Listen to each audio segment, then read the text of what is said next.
이리농구 TV에 오신 여러분 환영합니다. 저는 루키더 바스켓의 이동환. 예, 스포츠조선 유동혁입니다. 네, 저희 이제 10월 2주차 KBL 루버 임팩트 2부 한번 진행해 보도록 하겠습니다. 네, 지금 컵대회 결산과 이제 개막 특집을 동시에 진행을 하고 있고 10개 구단 전력 나눠 분석 저희가 1부에서 5개 팀 했고요. 이제 네. 나머지 5개 팀 할 예정입니다. 네, 그렇습니다. 저희 뭐 이제 그럼 곧바로 댓글 우선 정책 한번 진행해 보도록 하겠습니다. 네. 고마일님이 해설 중에 필리핀 선수를 들어오면서 국내 선수 뛸 자리 잃게 되는 걸 아쉽다고 하는 얘기를 들었는데 저는 긍정적으로 봅니다. 이렇게 하시면 이게 사실 이제 필리핀 아시아 쿼터 제도의 어떤 이제 명암에 대한 이야기가 좀 나오고 있긴 해요. 좀 유력 기자는 좀 어떻게 보세요? 이 제도. 예. 저는 계속적으로 말씀드리지만 그 1차원적으로 뭐 예를 들어서 필리핀 선수들이 들어오면 국내 가든지들이 이제 뛸 자리 없으니까 이건 좀 이게 아니다. 이거보다도 그러니까 이게 네. 역사가 있어요. 기본적으로 예전에 왜 용병 2명 뛰었었잖아요. 그렇죠. 그리고 한 명으로 줄였을 때는 혼혈 선수 제도를 줄였단 말이에요. 근데 혼혈 선수 제도 굉장히 날림으로 지금 만들어 가지고 뭐 이렇게 했단 말이죠. 그리고 그 상태에서 이제 혼혈 선수 같은 경우도 이제 흐지부지가 되니까 그 다음에 그 외국인 선수 한 명으로 하면서 이제 아시아 쿼터를 봤단 말이죠. 아시아 쿼터는 조금 다른 게 뭐냐면 장점이 두 가지가 있어요. 첫 번째는 국내 선수의 어떤 거품 몸값을 좀 잡는다라는 측면 하나하고 두 번째는 지금 이제는 글로벌 시대니까 KBL도 좀 외연 확장을 해서 특히 이제 필리핀 쪽은 농구가 굉장히 인기가 많으니까 들어오면서 뭔가 이제 외연을 갖다 확장하자 이런 이제 의미가 있는 부분이고 근데 문제는 뭐냐면 이제 KBL 수뇌부에서 또는 많은 농구인들이 어떻게 생각을 하냐면 이렇게 생각을 해요. 지금 KBL에 대해 자신이 없는 거야. 그러니까 경기력이 떨어지고 있는데 이 부분을 갖다가 하기 위해서는 그러면 새로운 어떤 피로 수혈을 한다. 그래서 이제 필리핀 선수 아시아 쿼터를 한 명 데리고 온 거죠. 아시아 쿼터 한 명을 갖다 데리고 왔고 그럼 거기에서 이제 경쟁을 해야 되는데 이 경쟁에 대한 어떤 그런 의식이 없는 거예요. 첫 번째는 그런 부분이 있고. 두 번째는 이걸 급하게 하다 보니까 날림으로 이 제도가 형성이 되면서 지금도 문제점이 생기고 있는 게 뭐냐면 필리핀 선수 처음에 데리고 왔을 때는 뭐 1억에서 한 2억 사이 1억 5천 정도가 뭐 그거라고 그랬는데 지금 보면 이게 몸값이 뛰어서 2억에서 2억 5천 뭐 3억까지 간단 말이죠. 맞아요. 그러면서 필리핀 혼혈 선수는 또 못 데려오게 돼 있어요. 그러니까 이제 이 제도 자체도 굉장히 뭐라 그럴까 굉장히 혼란스러운 그런 상황이거든요. 네, 그러니까 맞아요. 허점이 진짜 많아요 지금. 그렇게 하지 말고 제가 볼 때는 만약에 아시아 쿼터를 데리고 오는 이런 강점 두 가지 강점이 좀 더 크다라고 생각을 하면 면밀히 검토를 해서 그러면 어떤 부분까지 이렇게 얘기를 하고 이게 더 크니까 언제까지 하거나 아니면 계속적으로 하자 이렇게 해서 그 목적을 명확하게 알고 있어야 되는데 그 목적 자체가 좀 이렇게 잘못되어 있는 부분이죠. 그러면서 이제 들고 왔을 때는 분명히 장단점이 있지 않겠습니까?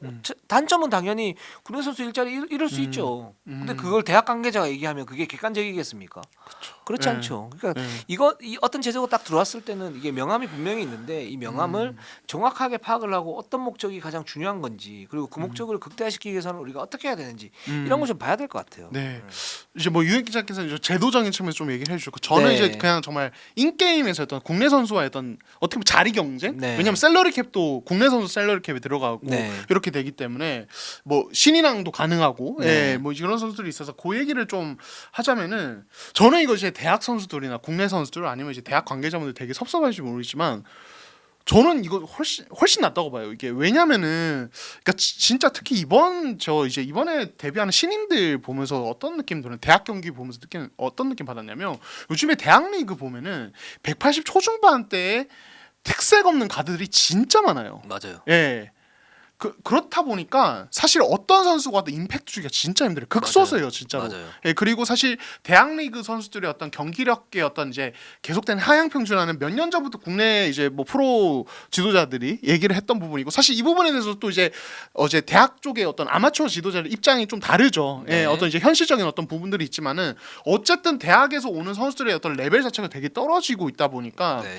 사실 이건 저는 경쟁을 붙여야 국내 선수들 대학에 뛰는 국내 선수들이나 이런 아니면 지도자들도 좀 뭔가 경쟁심을 가지고 끌어올리지 이대로 가면은 말씀하시는 몸값 어떤 거품 그러니까 특색 없는 국내 어떤 가드가 그냥 안정적인 백업이라는 이유로 2억 막 1억 2억씩 안정적으로 받는 이런 현상이 벌어진다고 저는 생각을 하거든요.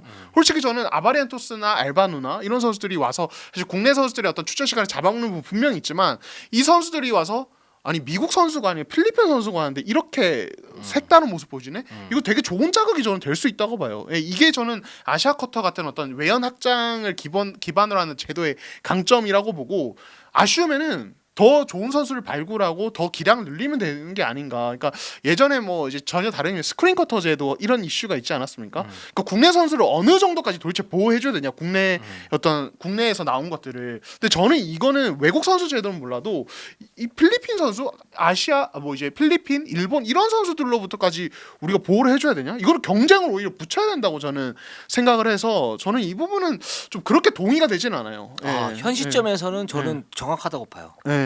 사실은 아바렌테스 보면서 야 저런 카드가 있네 좋잖아요.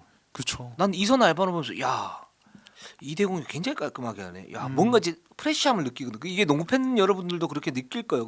지금 상황은 그렇다고요. 그러니까 이게 이 아시아 쿼터제 그리고 필리핀 선수들이 얼마만 언제까지 이런 신선함을 줄지는 모르지만 지금 기본적으로는 이제 그 선수가 같고 뭐 이렇게 게임을 하면 뭐 별로 신선한 자극제가 없는 그런 상태에서 선수들 몸값은 뭐 나름 억대 이상으로 가고 있고 이런 상태에서 그 레벨이 점점 떨어진다는 그런 얘기가 들리는데 이런 아시아 쿼터가 들어오면서 신선함을 주는 거 이걸 플러스 마이너스 하면 저는 지금 완전 플러스라고 생각이 들어요. 그렇죠. 예, 네. 그렇기 때문에 예를 들어서 이런 얘기를 아쉽다고 얘기를 하려면 어떻게 해야 되냐면 국내에서도 가들 중에 정말 프로 못 가는데 엄청나게 좋은 선수들이 많고 프로 간 애들은 완전 진짜 날고 기는데 그런 선수들을 위해서라도 이제 쿼터는 한 명 빼야 된다 이렇게 얘기하면 말이 돼요. 그렇죠. 예. 근데 그 수준이냐고 아니죠. 그렇죠. 예. 아니죠. 그러니까 이거는 저는 이제 이동환 기자 말이 100% 맞다고 봅니다. 네.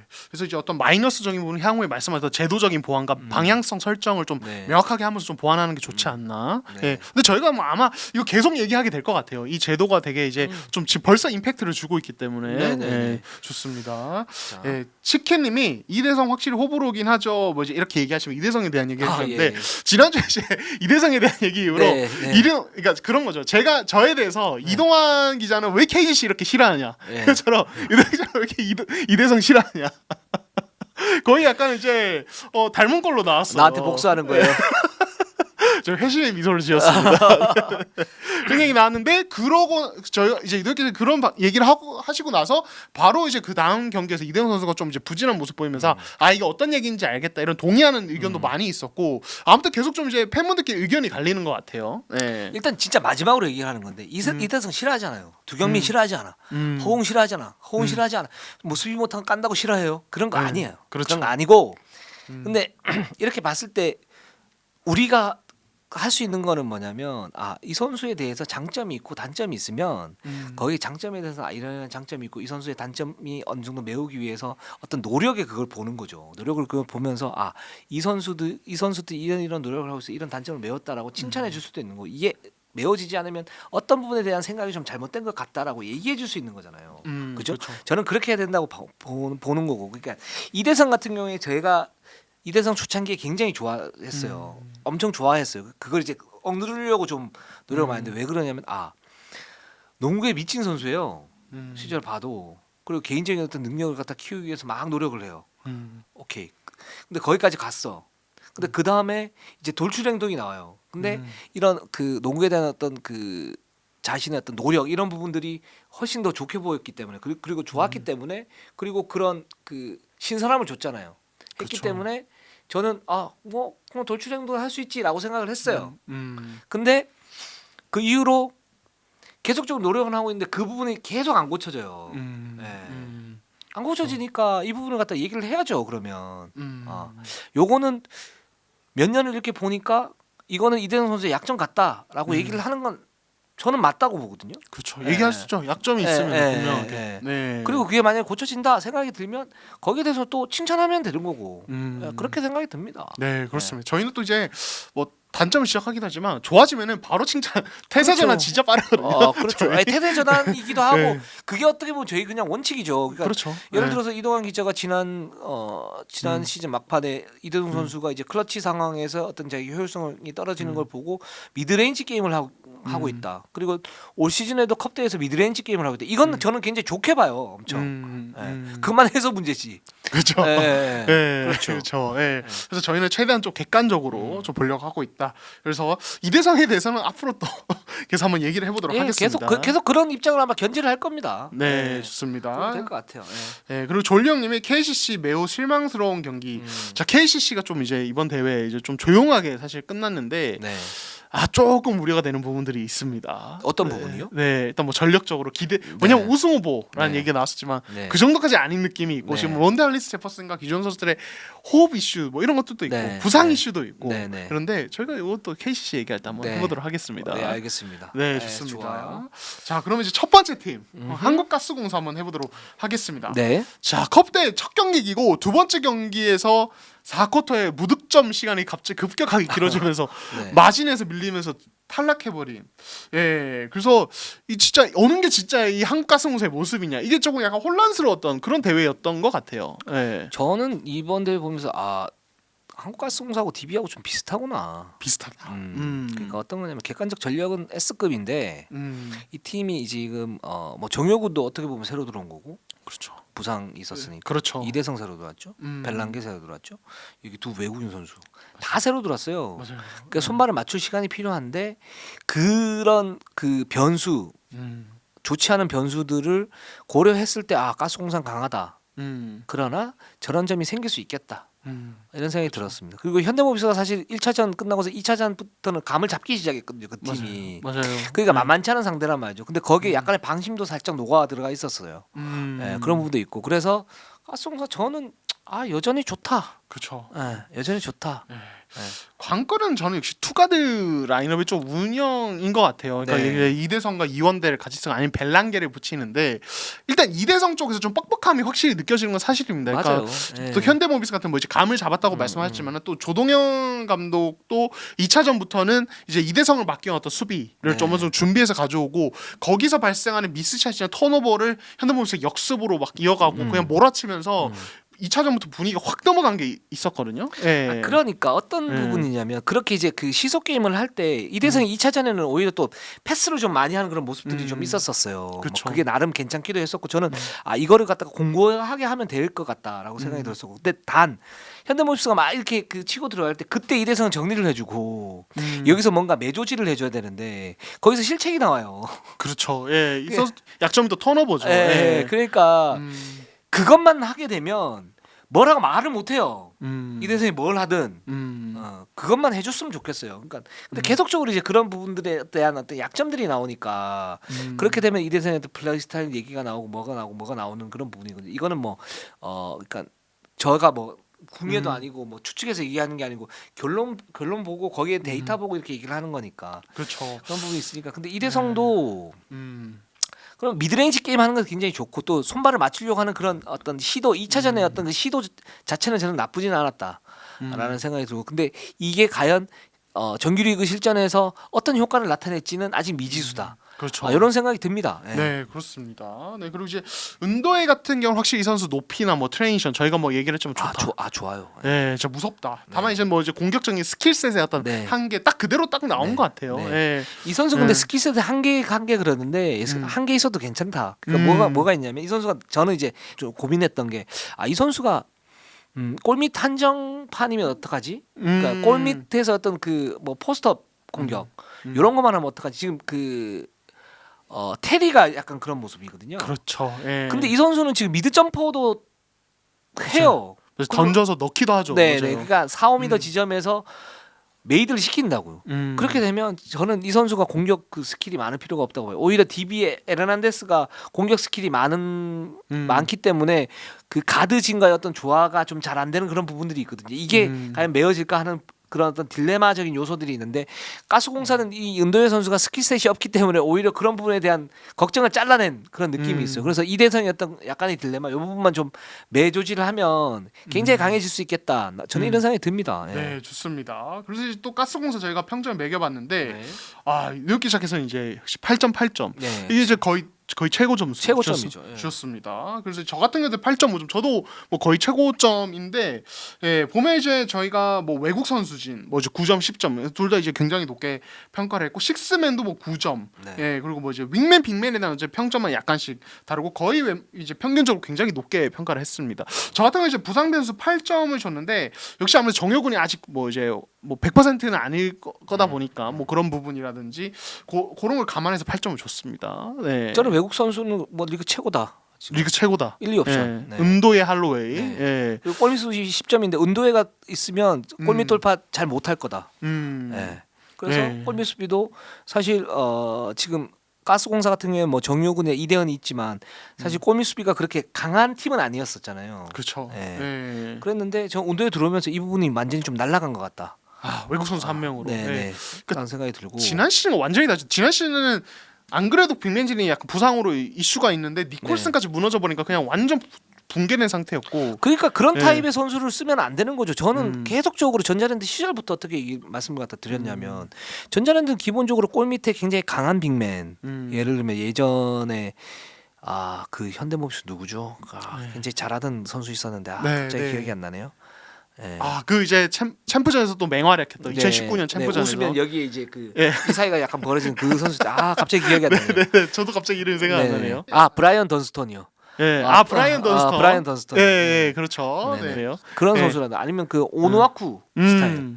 이런 선수를 붙여놓으면 전자랜드가 훨씬 더 좋은 경기를 할 것이다 그랬는데 굉장히 공격적인 선수들을 많이 데리고 왔었어요. 맞아요. 그래서 예. 실패를 했는데 이번에는 저는 제대로 데리고 왔다. 네. 라는 생각이 들고 그리고 뭐 그렇기 때문에 이제 10점을 줬고 부상 변수 같은 경우에 예를 들어서 정용군이 부상 변수가 있는데 이대현으로 저는 이제 대체하면 된다고 생각하고 만약에 이대성이 부상을 당한다. 그럼 여기에 뭐 그 가드 벨랑겔이라든가 이원대라든가 이런 선수들이 잘 메울 수 있을 것 같다. 그리고 외국인 선수도 2명 중에 1명 하면 1옵션을 쓰면 되지 뭐. 저는 이런 생각이 듭니다. 예. 네, 좋습니다. 네. 그래서 저희 둘 다 굉장히 높은 평점을 줬다. 맞습니다. 예. 자, 그럼 이제 LG 한번 가보도록 하겠습니다. LG 이번 컵대회 4강 진출을 했었고요. 뭐 이제 저희가 1부에서 댓글도 달았지만 좀 확실히 달라진 모습, 장점도 있었고 약간 이제 불안한 부분도 있었습니다. 좀 어떻게 보셨나요? 드디어 LG가 달라졌어요. 제가 지난 시즌에 L동력이라 그랬는데 이번에 할 걸. 네. 예. 1년 빨랐어요.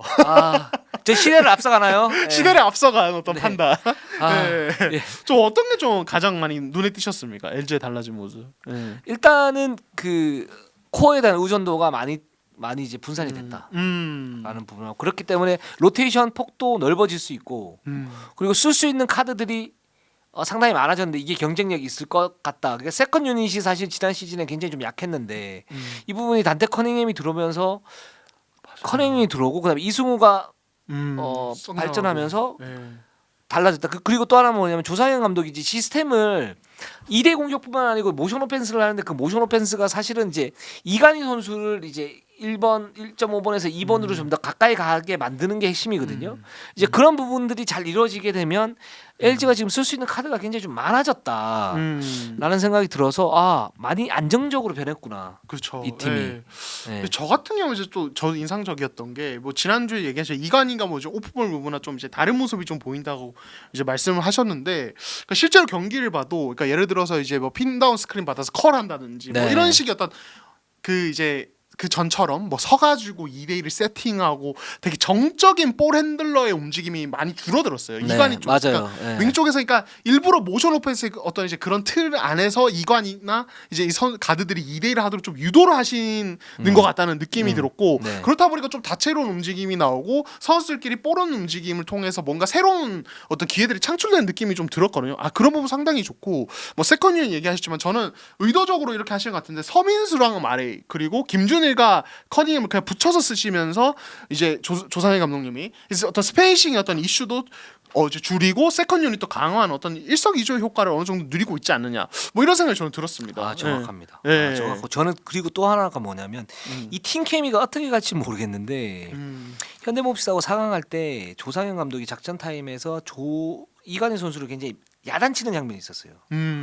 그게 아마 수비 3명을 제치고 미드 점퍼를 쏠 때였나 좀뭐 롱투를 쏠 때였는데 그때 이제 조상현 감독의 생각은 아마 그거였을 거예요. 그거보다는 좀 더 확실한 공격 기회를 노려서 약간 상대 수비를 이제 붙어서 던지는 게 아니고 좀 더 골밑으로 다가가거나 아니면 다른 선수에게 좀 더 오픈 찬스를 만들어서 책임감 있는 공격을 해라.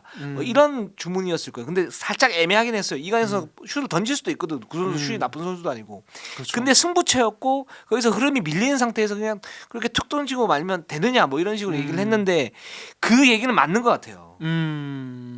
그러니까 이관희가 좀 이제 에이스로서 좀 이제 확실히 샷 셀렉션이나 상황 판단을 더 확실하게 해달라는 어떤 그런 부분인 거죠. 그렇죠. 그게 이관희 선수에게 던지는 메시지일 뿐만 아니고 모든 선수에게 던지는 메시지인 것 같아요. 그러니까 팀이 이기기 위해서는 좀 더 붙여서 반칙을 유도를 하고 예를 들어서 그냥 슛만 틱 쏘고 나오는 게 아니고 반칙을 유도 아니면은 좀 더 좋은 그 찬스를 만들어서 오픈 찬스를 완전히 던지게 하거나 그러니까 어떤 한 선수의 능력에 의존하지 않겠다라는 어떤 의지를 보여준 것 같아서 그런 방향으로 만약에 가고 뭐 이관희도 거기에 대해서 적응을 하면 저는 좀 더 위력적인 선수가 될 수 있을 거라고 보거든요. 그렇게 되면 LG가 상당히 위험해집니다. 그렇습니다. 예. 위험한 LG. 위험. 데인저러스 LG가 됩니다. 데인저러스 LG. 예. 저희가 사실 그동안 바랬던 거 아니겠습니까? 단거 LG가 됩니다. 단거 LG. 단거 LG. 단거 LG가 돼요. 네. 그래서 사실 좀 뭐 보면은 한상혁, 윤원상 이런 자원들의 활용도도 상당히 좀 괜찮은 것 같고, 뭐 커닝햄이야 뭐 저희가 뭐 칭찬을 했지만은 계속 좋았고요. 예. 뭐 그런 모습들이 좋았고 이제 이재도 같은 경우도 좀 몸 상태가 상당히 좋아 보이더라고요. 그렇죠. 예. 그래서 지금 이 또 멤버들이 어떤 멤버들 이제도 이관희가 제가 계속 말씀드리지만 그러니까 수비가 되는 멤버들이고 압박이 되는 멤버들이고 그렇죠. 이승우 되는 멤버들이고 여기 빨라요. 그래서 LG가 지금 컵대회 때 속공이 상당히 좋아졌어요. 그렇죠. 단테 예. 커닝햄이 뒤에서 이제 세컨 브레이크를 하면서 트레일러 역할로 딱 따라오고 이런 부분도 굉장히 좋았고 그래서 이 팀이 물론 이제 조상현 감독은 그렇게 얘기를 해요. 우리는 컵대에서 지금 100%, 120%를 하고 있는데 다른 팀들은 계속 감추고 있다. 그래서 우리를 너무 제발 과대평가하지 말아달라. 이렇게 얘기를 해요. 현지에서 그렇게 네. 얘기를 많이 했어요. 네. 그래서 그래서 제가 그랬죠. 네. 어떻게 그러냐. 아니 LG가 그동안 스포트라이트를 받은 적이 있냐고. 이런 컵대회 때 네. 나도 스포트라이트를 받아야지. 어떻게 그런 생각을 하냐? 네. 뭐 이렇게 얘기를 하긴 했는데 농담으로 네. 그런 걸 감안한다고 하더라도 지금 LG의 방향은 제가 볼 때는 바람 방향으로 가고 있다. 이거는 LG 팬 여러분들이 제대로 느끼실 거예요. 만약에 그래 조상현 감독 말이 그렇게 될 수도 있어. 그래서 우리가 객관적 전력이 떨어지는 건 사실인데 굉장히 매력적인 농구를 할 수 있겠다. 정규리그에서 그래서 단거 LG가 될 수 있다. 단거 LG가 될 수 네. 있다. 좋습니다. 그래서 저희가 또 이제 평점을 매겼는데, 일단 유도혁 기자 저랑 거의 비슷했습니다. 극찬을 하고도 사실은 점수가 좋지는 않죠. 이게 이제 조사감님 말씀이 그런 거죠. 그렇게 이제 우린 100%, 120% 하지만 객관적 전력은 떨어진다. 그건 맞는 거예요. 뭐 현실적으로 어쩔 수 없으니까. 근데 팀 컬러는 잘 만들어 가고 있다. 그렇죠. 라고 생각이 됩니다. 특히 이제 저희도 이제 외국 선수 쪽에서 9점을 같이 준 게 커닝햄 때문이죠. 그렇죠. 그러니까 지난 시즌 이 옵션이 굉장히 약해졌었는데 이걸 보면은 커닝햄 제 역할하고 마레이는 마레이대로 자기 장점 그대로 가져가다 보니까 다양한 조합으로 어떤 라인업을 운영할 수 있는 어떤 강점이라든지 뭐 이런 부분들이 돋보였습니다. 그렇습니다. 그래서 네. 윙맨이 좀 약하고요. 여전히 식스맨이 좀 약하긴 해요. 그렇죠. 이게 객관적 네. 전력이긴 한데 뭐 저는 이제 뭐 캠이라든가 속공 트랜지션이라든가 이런 부분에서 뭐 이광 기자도 좋은 점수를 줬고 저도 좋은 점수를 그렇죠. 줬습니다. 네, 좋습니다. 자, 이제 그럼 DB 한번 가보도록 하겠습니다. DB. 이번 요거 DB. 한번 리그를 DB겠네. 매력적이야 DB. 진짜 할 말이 많은 팀인데. 네. 자, 일단 컵대에서는 예선 탈락을 했습니다. 하지만은 이제 경기력 같은 경우 상당히 이제 무서울 때가 많았고, 네. 그리고 주축 선수들이 아직 컨디션이 정상이 아니어서 좀 관리를 좀 해줬어요. 두경민도 그렇고, 뭐 김종규도 이제 좀 정상은 아니어서 이제 강상재가 좀 더 많이 뛰는 네. 뭐 이런 상황이 있었고, 이 팀. 뭐 저희가 지난주에 뭐 뭐 이제 약점 부분 뭐 이거 뭐 이제 에르난데스의 어떤 첫인상 평가 이런 얘기도 했지만 기본적인 힘이 상당히 강하다는 게 저는 느껴졌거든요. 좀 어떻게 보셨어요? 저도요. 그래서 저는 계속적으로 이제 뭐 거기 컵 대회 가서 그 컵 대회 가서 이제 막 많은 관계자들하고 이제 쉬는 시간에 뭐 얘기를 하고 그러지 않습니까? 계속적으로 얘기했던 게 전 DB가 베스트 5는 제일 좋은 것 같아요. 라고 얘기를 했었어요. 실제로. 예. 예, 그렇죠. 그러니까 뭐 두경민이나 뭐 이제 강상재, 김종규 이런 선수도 있지만 역시 에르난데스가 있고 여기에 알바노까지. 예. 저는 이제 개인적으로 이제 이번에 아바레엔토스, 알바노 이렇게 있는데 둘이 이제 약간씩 차이점이 있는데 저는 이제 굳이 한쪽으로 택하라. 저는 알바노를 택할 것 같아요. 내가 감독이다. 예. 이랬을 때. 예. 저는 알바노를 택할 것 같아요. 그러니까 이게 요거는 갈릴 것 같아요. 근데 저는 알바노를 택할 것 같아요. 그러니까 저는 알바노입니다. 알바노세요? 네, 저도 알바노. 예. 그러니까 이거 뭐 이제 유현 기자 저는 이유가 다를 수도 있는데 저는 왜 그러냐면 그러니까 아바렌테스 진짜 좋은 선수, 폭발력 있고 진짜 창의적이고 좋아요. 그런데 예. 알바노는 아바렌토스와 다르게 약간 농구 구단 냄새가 나요. 예. 쎄함이 있죠. 예. 그러니까 진짜 리더이즈 쎄함이 예, 있죠. 네. 느낌이 진짜 무서워요. 그러니까 이 선수는 슬램덩크처럼 이명현 산왕공 이명현 같은 느낌. 예, 진짜 그런 느낌. 그러니까 자기가 해야 될 때와 안 해야 될 때를 알고. 그러니까 저희가 필리핀 어떤 화려한 기술을 갖춘 가드가 오면 이제 저희가 의뢰 생각하는 어떤 부작용이 볼을 너무 이제 헤비하게 핸들링하면서 다른 선수 다 죽어버리고 공격 템포가 다 죽어버리는 이런 현상이 벌어질 거 우려하는데 이 선수는 그런 게 없어요. 그렇죠. 네. 아바렌토스가 송태섭이라면 네. 이선 알바는 이제 이명은 느낌. 저 딱 그 생각했어요. 뭐 그런 느낌이 있어요.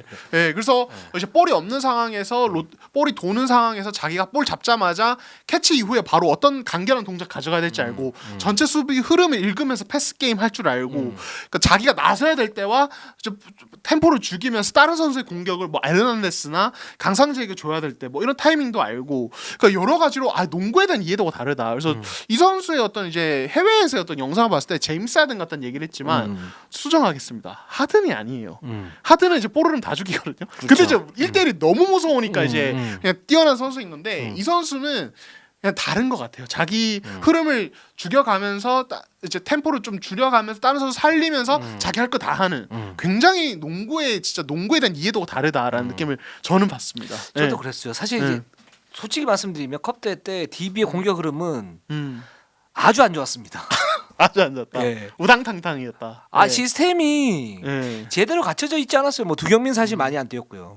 김종규 보니까 컨디션이 100%는 아니고. 그러니까 두안 에르난데스는 진짜 우당탕탕으로 농구를 하고 있고 지금 그런 상태에서 이제 거기에서 그 중심을 잡으려고 누가 노력을 하냐면 강상재가 노력을 하고 있고 이선 알바노가 노력을 하고 있어요. 그 두경민이 중간에 들어와서 좀 노력을 하고 있고. 근데 저는 좋았던 게 뭐냐면 이제 알바노가 그런 스킬과 이런 부분 다 가지고 있고 집중 면제를 당하는 속에서도 그 경기를 어쨌든 뭔가 이제 책임지려고 하는 게 끝까지 하려고 하는 게 뭔가 보여요. 어떤 묵직함이 있어요. 맞아요. 그러니까 아바렌토스 굉장히 좋지만 알바노와 차이점이 약간 좀 그런 부분. 좀 더 묵직한. 그렇죠. 그 칼을 갈고서 뭔가 이제 반격을 노리는 듯한 어떤 그런 느낌이 있어요. 그래서 상당히 좋다라는 생각이 들고.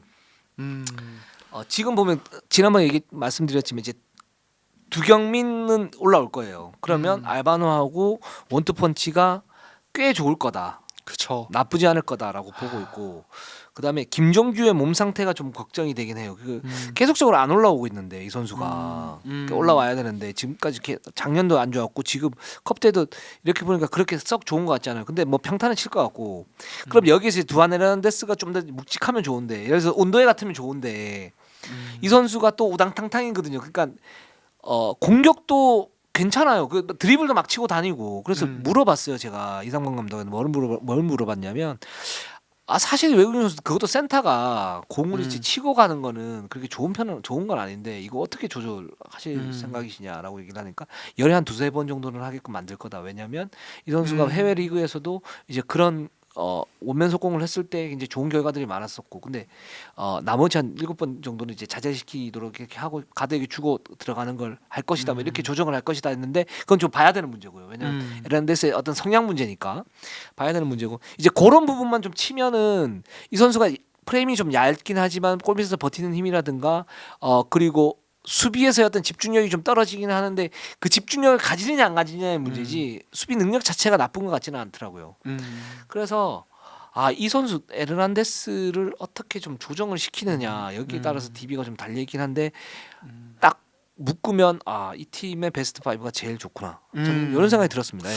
그 이제 뭐 이상훈 감독님이 이제 10번에 이제 두세 번 정도 말씀하셨는데 저는 그 의도가 전체적인 템포 푸시에 있는 것 같아요. 네. 감독님은 그러니까 뭐냐면 저는 이번 이제 컵대 DB 경기 보면서 느낀 점이 뭐냐면 어쩌면 이 팀이 이번 시즌에 10개 모든 구단 중에 가장 코트를 넓게 쓰면서 가장 빠르게 농구를 동시에 할 수 있는 팀일 수도 있겠다 생각은. 근데 이제 거기에 대한 부작용이 있죠. 이동 기자가 말씀하신 어떤 우당탕탕의 어떤 느낌, 뭔가 이제 투박하면서 턴오버 어떤 리스크, 뭐 이제 뭔가 정돈이 안 된 느낌을 줄 수 있는데 다르게 말하면 이제 템포가 진짜 빨라요. 이게 이 팀이. 그래서 이제 이번 컵대회 보면 수비 성공 이후에 두경민이나 알바노가 볼을 몰고 오면은 이제 거의 하프라인부터 시작되는 어떤 빠른 얼리 스크린, 드래그 스크린이라고 하죠. 그런 걸 통해서 바로바로 이제 득점을 노리는, 그리고 이제 실점 이후에도 바로 볼을 넘겨서 에르난데스가 이제 바로 그냥 드리블로 치고 들어가는 이런 게 있거든요. 근데 이게 장단점이 분명히 있습니다. 이제 단점 부분에 대해서 얘기를 해주신 건데, 그러니까 이런 것들이, 그러니까 이제 단점을 좀 줄이면서 이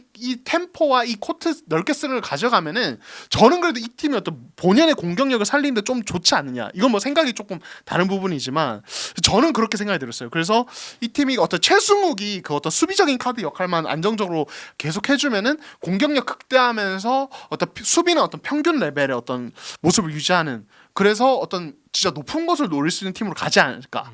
이런 생각 저는 개인적으로 했었거든요. 근데 예. 좀 걸리는 게 어떤 부분이 걸리냐면 이 팀은 좀 더 뭐랄까 이제 그 좀 캄다운이 필요해요. 왜 그러냐?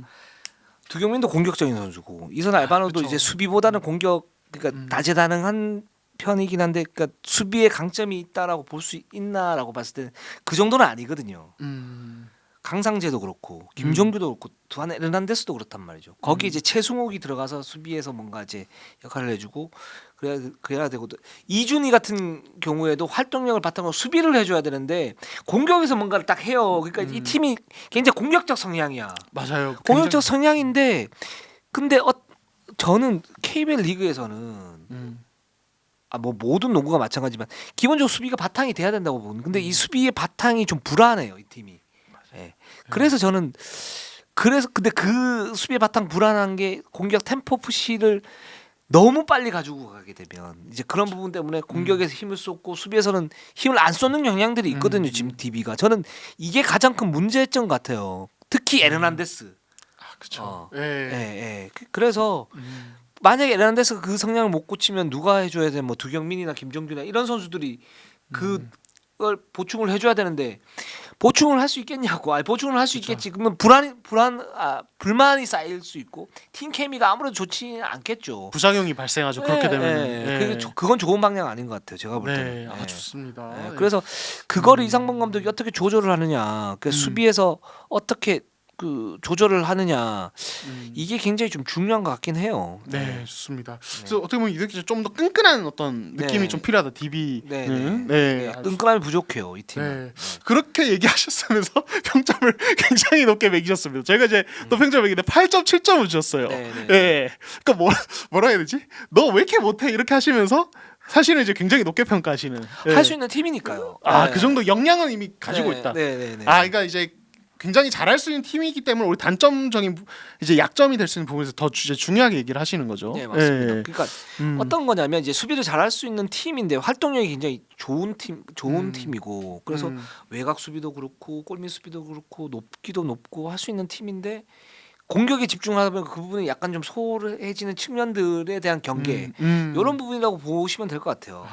그래서 이제 시너지 팀캠에서 8점을 그런 부분에서 주셨고, 저 같은 경우에 저는 이제 공격적인 측면에서 좀 그렇게 좋은데, 이제 부상 변수는 저 같은 경우 이제 김종규나 이제 말씀하신 대로 두경민 이슈 때문에 이제 8점을 제가 줬습니다. 그래서 저 같은 경우도 8.4점 높게 줬습니다. 맞습니다. 그리고 이 팀은 이제 좀 지켜볼 부분이 진짜 많은 팀이다. 제일 좀 흥미로운 팀이 아닌가. 정규리그에도. 맞아요. 네, 좋습니다. 흥미로운 팀들이 많아요. KT도 흥미롭고 LG도 흥미롭고 삼성도 흥미롭고 현대모비도 다 흥미롭네요. 이번 시즌 저는 진짜 뭐 되게 궁금한 게 너무 많습니다. 실제 어떻게 될지. 맞아요. 좋습니다.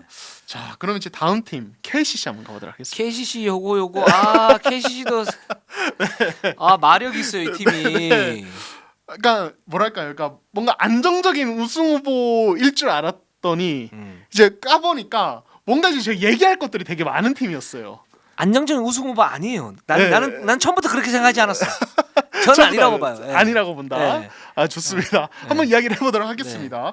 자 이제 컵 대회부터 보면은 이제 예선 탈락을 했습니다. 그래서 허웅 네. 선수가 이제 뭐 허리 부상으로 첫 경기만 뛰고 못 뛰었고 이제 죽주 선수들이 이제 몸 상태가 정상이 아닌 상황에서 경기에 뛰었고 론데 할리스 제퍼슨도 출전을 해서 첫 선을 보였는데 네. 일단 할리스 제퍼슨 얘기부터 먼저 좀 어떻게 보셨어요, 이 선수? 이 선수는 그러니까 이거 좀 맞추려면 시간이 좀 필요하겠다. 맞추려면. 네. 네. 그러니까 이 선수의 개인적인 능력 같은 경우에는 있죠. 있는데 예상보다는 강하지 않다. 그러니까 이게 근데 보정 작업이 좀 들어가야 되는 게 3일 만에 와서 게임을 뛰었단 말이죠. 그렇죠. 생판 모르는 팀에서 맞아요. 생판 모르는 나라에서 그렇죠. 예. 시차 적응도 잘 안 된 상태에서 뛰었단 말이죠.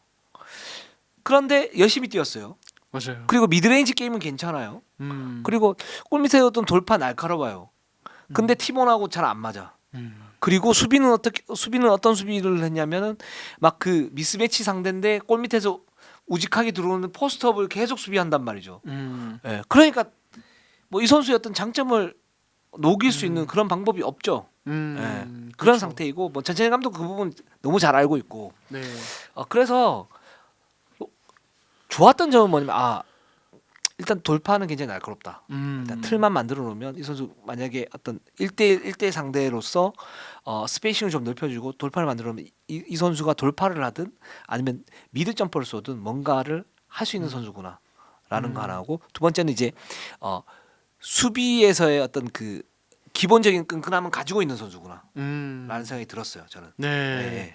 그 저는 확실히 이게 뭐 4일 만에 뛰었던 말씀이지만 이 선수가 포함된 오펜스 패턴 자체가 아예 준비가 안 된 느낌이었어요. 네. 예, 그래서 그냥 할리스 제퍼슨이 뭐 허웅이나 다른 국내 선수가 볼을 가지고 있으면 그러니까 뭐 어떤 자기 위치를 이제 약속된 위치를 찾아서 가는 게 아니라 그냥 3점 라인 바깥에 빠져서 그냥 공 주길 기다리고 있는 상황들이 많았고 거기서 네. 그냥 자기 개인 능력으로 만들어 보는 뭐 그런 게 있어서 저는 이번 컵 대 놓고 봤을 때 할리 제퍼슨은 그냥 컨디션 점검 그리고 맛 한번 봐라 약간 이런 느낌으로 추천시켰다는 느낌이 들었어요. 그 정도로 뭔가 마련된 게 딱히 없었어요 아직 팀 근데 차원에서. 순간 빼주는 패스는 좋았고요. 그쵸. 센스가 좋다 보니까. 센스는 괜찮았고요. 그래서 네. 맞추면 일단은 괜찮을 것 같긴 하다. 그 미주지긴 하지만 그렇죠. 이런 네. 생각이 들었습니다. 네. 그리고 이제 일단 주축 선수들이 부상인 상황에서 뭐 허웅도 뛰었고 뭐 이승현도 뛰었는데 이승현 같은 경우는 뭐 이 선수 뭐 컨디션 올라오면은 뭐 저는 뭐 큰 문제 없게 원래 하던 거 다 보여주겠구나 네. 그런 생각이 들었고 허웅 같은 경우는 사실 지금 허리 부상인데 이게 사실 이번 여름 내내 좀 안고 있었던 부상으로 그렇죠. 저 알고 있거든요. 네. 사실 약간 걱정이 돼. 이게 고질화가 되면은 이게 정규리그 내내 이제 영향을 미칠 수 있어서 요거는 조금 지켜봐야 될 것 같고 정창영은 뭐 이제 뭐 추격할 때 디비전에서 추격할 때 좋은 모습 보여주기도 하고 그랬었는데 뭐 이 선수도 컨디션 조절 진짜 잘해야 될 것 같고 가드진 같은 경우 지금 이제 뭐 이진욱이나 송동훈 이런 선수 쓰고 있는데 확실히 아직 이 팀 가드진 운영에 대한 고민이 있다. 김지한이 빨리 돌아줘야 될 것 같다. 뭐 이런 생각도 저는 좀 들었습니다. 보면서. 네. 이 팀이 지금 문제가 저는 두 개가 있다고 보는데 그 첫 번째는 뭐냐면 가드진은 이제 김지한 호웅이면 나쁘지 않아요. 그리고 백업 같은 경우에도 뭐 돌렸으면 되니까 전찬희 감독 그런 부분 잘하고 또 하나는 뭐냐면 KCC가 트랜지션 게임을 바탕으로 하면 의외로 그 포인트 가드 그러니까 가드에 대한 어떤 그 공백이 그렇게 크게 느껴지지 않은 경기 운영을 할 수 있어요. 근데 문제는 윙맨이죠, 윙맨. 송교창이 없는데 이승현이 있다고 쳐도 예를 들어서 지금 가드 라인이 뭐 김지한이 있긴 하지만 그렇게 이제 높은 라인은 아니고 그럼 2, 3번에서 상대 이제 윙맨에 대한 경쟁력이 많이 부족한데 여기에 뭐 전준범이나 김상규나 뭐 정창이 이렇게 쓰게 되면 각각마다 어떤 약점들이 좀 나타나요. 뭐 예를 들어서 정창영을 쓰게 되면 스몰 라인업이 돼버려서 거기에 미스매치가 나오죠. 물론 정창영 선수가 그런 부분에서 끈질기게 근성 있게 막지만 어쨌든 한계점이 보이는 거고 전준범은 수비 약해요 기본적으로. 맞아요.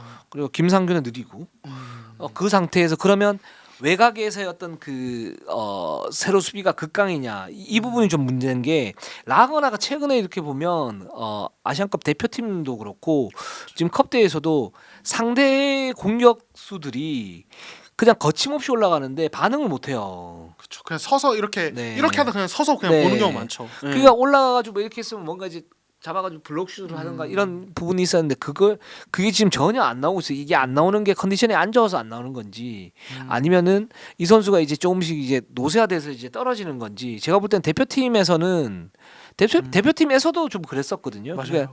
그러니까 공격은 괜찮은데 수비는 보탬이 되는 게 거의 없는 그런 모습을 보여서 그렇게 되면 KCC가 이제 고민이 좀 생기죠. 그렇죠. 예. 예. 그러니까 림 프로텍팅이 안 되죠. 사실 라거나 냉정하게 네. 봤을 때. 예. 그러니까 네. 이 선수가 리바운드 잘하는 거는 뭐 확실하지만 보드 장악 능력과 림 프로텍팅 별개로 봐야 되거든요. 그렇죠. 예. 그리고 이 선수는 이제 뭐 2대2 수비할 때 뭐 이제 뒷걸음질 치면서 림을 보호하는 능력 뭐 이런 민첩성이나 이런 것들이 떨어지고 해치 나갔다가 뭐 돌아오는 속도 뭐 이런 거 느린 건 저희가 늘 지적을 했었고. 네. 그러니까 오히려 이제 그거를 이제 자기가 림 프로텍트를 하지 않고 기다렸다가 리바운드를 확실하게 걷어내는 쪽에 맞아요. 강점이 있어서 네. 예, 어떤 이제 각득이나 KCC가 윙자원에서 높이가 낮고 네. 예, 그리고 이승현도 사실 사이즈가 크지 않은 상황에서 라거나까지 이렇다면은 이 팀이 약간 페인트 좀 보호에 약간 문제가 생길 수도 있겠다. 그렇죠. 이런 생각이 좀 들었어요. 그런 이제 예. 고질적인 그 구조적인 어떤 문제점이 있어서 저는 KCC 우승 후보로 놓지는 않았어요. 예, 허웅과 이승현이 들어와도 안 왔고 송교창이 들어오게 되면 그때부터는 완전히 달라지죠. 할 수 있을 것 같다. 대신에 이제 라거나의 저런 이제 세로 수비 능력, 림 프로텍팅 능력을 보완을 해야 된다. 보완할 수 있는 어떤 카드가 필요하다. 네. 라는 생각이 들었습니다. 그러니까 네. 올 시즌 같은 경우에 그렇고 그래서 이제 이런 이제 조직력을 잘 맞추게 되면 정규리그 때는 KC 특유였던 트랜지션 그리고 이승현, 호웅 여기에 라거나 이런 그 공격력에 강점이 있는 선수들이 있고 여기에 따른 어떤 분위기 흐름을 이제 반전시킬 수 있는 수비적인 요소들이 있을 수 있잖아요. 그러니까 많이 뛸 수 있으니까 이제 그런 부분 때문에 KCC 올라갈 수 있다라고 보았는데 지금 보면 이제 코어 자체가 이제 호응도 그렇고 이승현도 그렇고 뭐 김지한 여기에 뭐 전준범, 정창현 다 완전치 않단 말이죠.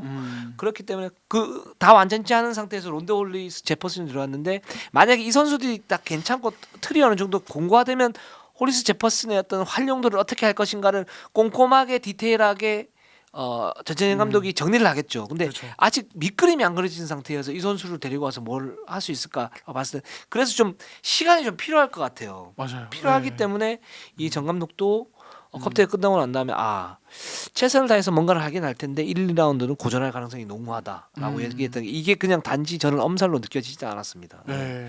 그 1, 2라운드를 진짜 맞춰가는 어떤 그러니까 허웅 이승현 기반의 어떤 시스템도 만들고 할리스 제퍼슨의 어떤 역할 부여라든지 네. 뭐 이런 부분 좀 해결하는 시간이 되지 않을까 하는 생각이 듭니다. 그래서 아마 1승 2패 전략으로 가지 않을까 KCC는 그래서 뭐 1라운드에 4승 5패 뭐 2라운드에 4승 5패 정도만 해도 만족스러울 것 같다라는 생각이 들고 여기에서 이제 3라운드부터 뭔가 이제 손발이 맞으면서 치고 올라가는 그런 모습들을 보일 수 있을 가능성이 높다라는 생각이 들었습니다. 네, 좋습니다. 그래서 이제 저와 이제 유동혁 기자가 이제 평점을 매겼는데 또 이제 8점 초반대 뭐 비슷했습니다. 네, 이제 핸들러 이슈 이제 가드진 쪽의 이슈는 이제 여전히 같이 이제 공감을 좀 7점으로 공감을 했던 것 같고 네. 이제 시너지 부상 배수 둘 다 7점. 이것도 이제 방금 말씀드린 것과 다 비슷하죠. 네, 네, 그렇습니다. 좋습니다.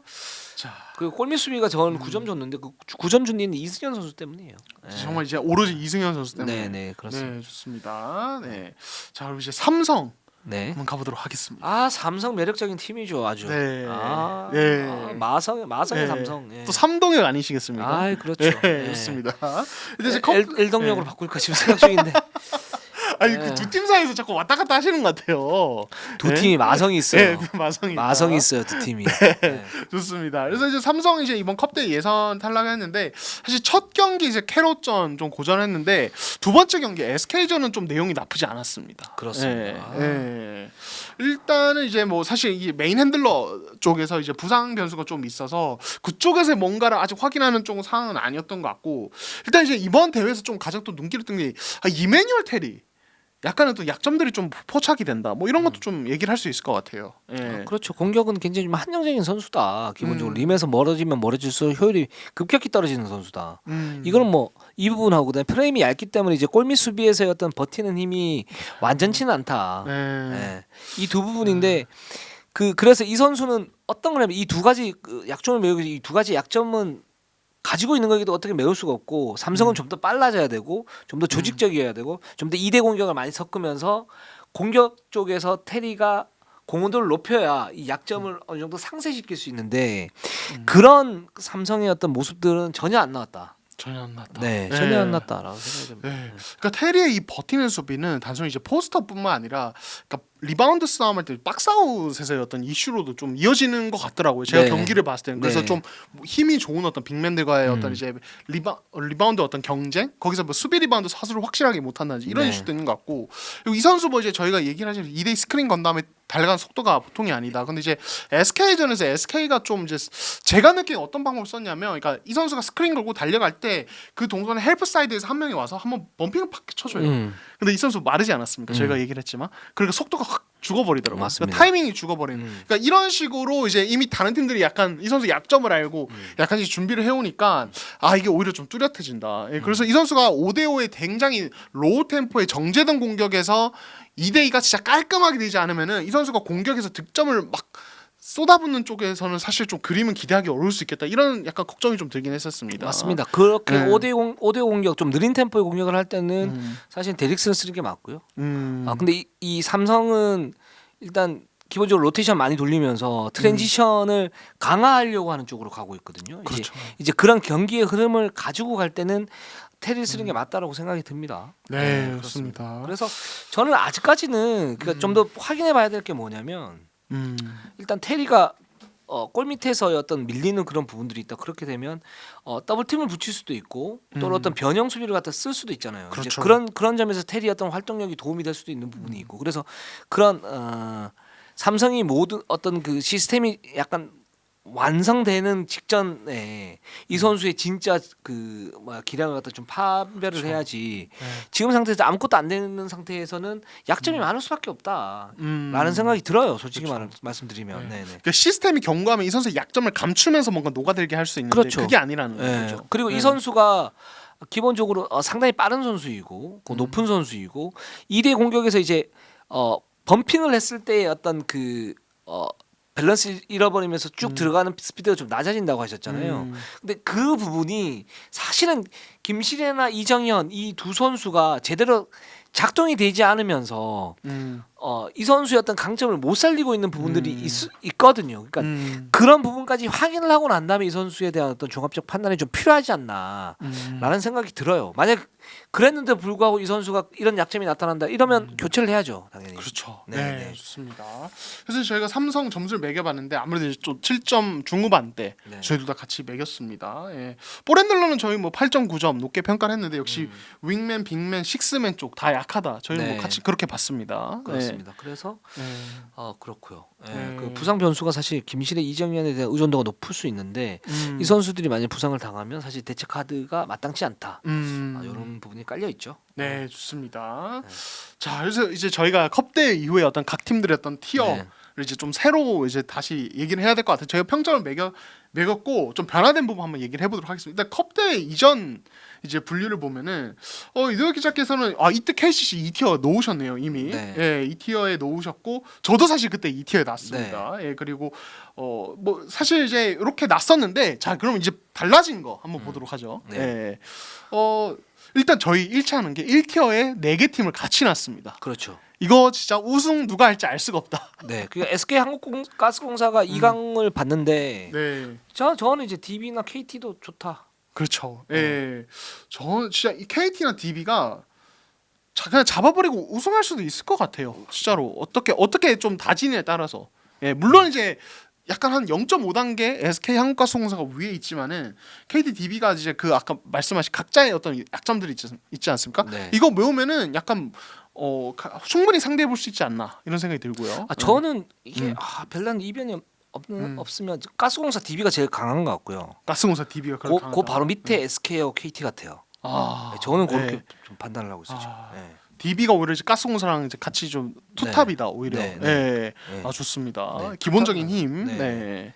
좋습니다. 그리고 이제 저희가 2티어를 이제 보면은 이렇게 시작한 세 팀을 놓으셨어요. 네. 예. KGC에 현대모비스 KCC까지. 네. 예. 그러니까 KGC를 KGC 전에도 있었었고 DBKT 올라간 상태에서 현대모비스를 이제 2티어로 높이셨네요. 그렇죠. 올렸죠. 3티어에서 2티어 올렸는데 이 팀은 만약에 이우석 아바렌토스 더블 핸들러로 가면 쉽게 무너지지는 않겠다. 6강 갈 수 있겠다. 네. 이런 생각이 들었고 KGC는 저는 강하다고 봐요. 강하다. 여기에 아반도가 어떤 역할을 해주느냐 그리고 스펠맨이 예를 들어서 내실 있는 외곽 공격을 한다고 그러면 이 팀도 우승 후보다. 우승보다. 네. 네. 저는 KGC는 그냥 그대로 놓고 3티어에 네.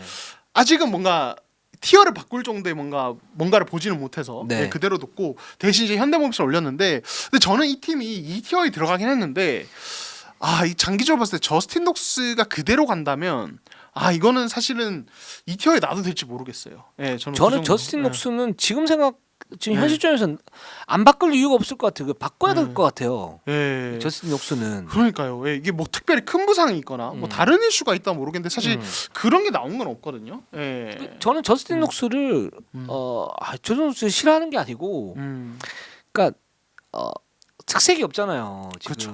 근데 예. 이제 현대모비스는 상당히 뭐라 그래야 되나, 이제 좀 탄탄한 전력인데 탄탄한 전력인데 포스터 공격 비중이 조금 높긴 하거든요. 이 맞아요. 팀이. 네. 근데 오히려 외곽에 대한 비중을 조금 더 높이고 포스트 비중을 조금 낮추는 선에서 예를 들어서 수비형 센터를 데리고 온다. 이랬을 경우에는 저는 이 팀이 어떤 팀에게도 지지 않을 수 있을 것 같아요. 좋습니다. 네. 이제 방향성까지 교체 방향성까지 네. 얘기를 해주셨고, 저는 이제 좀 이제 녹스를 만약 대체로 다른 자원 데려온다면 색깔이 좀 확실했으면 좋겠어요. 말씀대로 아예 수비형으로 데려오거나 아예 좀 이제 스코어링으로 좀 이제 뭐 피켄팝이나 뭐 이런 쪽으로 이제 슈팅력을 좀 활용할 수 있는. 사실 녹스가 사실 저는 그런 걸 좀 해줄 줄 알았거든요. 저 스코링 데리고 오면 망할 것 같아요. 스코링 현대모비스. 데려오면 망할 것 같다. 네. 네. 스코링 데려오면 네. 그 볼 달려야 될 사람들이 너무 많고 좀 망할 것 같고, 그렇다고 뭐 장재성이나 함지훈이 예를 들어서 뭐 장재성은 뭐 새로 수비 좋지만 함지훈이 그렇게 좋은 편은 아니니까 그쵸. 클러치 상황에서는 저는 무조건 수비형 센터 해야 될 것 같고. 좋습니다. 네. 예, 그래서 현대모비스도 나름 탄탄하다. 나름 좋습니다. 탄탄하다. 네, 좋습니다. 네, 그리고 이제 3티어를 보면은 저 같은 경우는 이제 KGC, LG, 이렇게 캐롯, LG 이렇게 놓으셨습니다. 네. 예, 그렇습니다. 저는 네. 이제 LG가 밑에 있었는데 올라왔고요. 그리고 그렇죠. 캐롯. 네.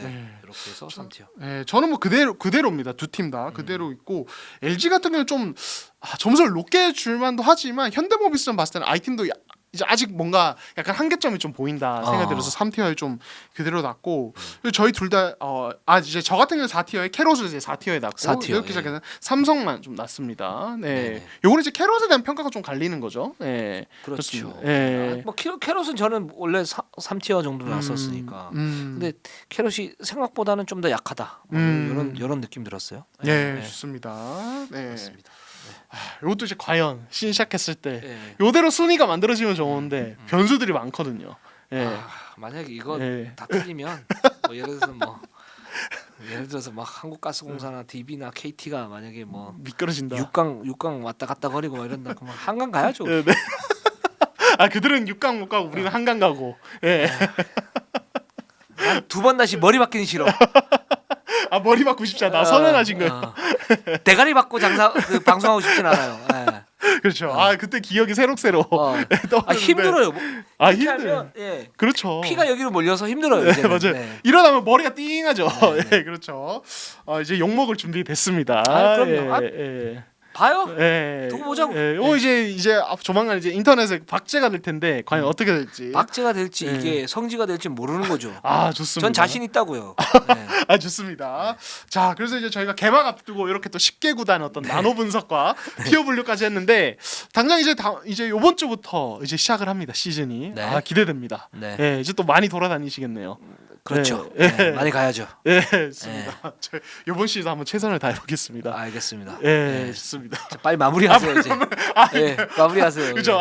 제가 습관이 나면서 이렇게 하다 보면 이덕직에서 이제 마무리 멘트 네. 딱 하시는데 네. 제가 자꾸 네. 아직 좋습니다. 그럼 저희는 또 이제 항상 최선을 다할 거고, 그럼 이제 다음 주 시즌 개막 첫 주 방송으로 찾아뵙도록 하겠습니다. 저희는 최선을 다하겠습니다. 네이버 유튜브 구독, 좋아요. 알람 감사합니다.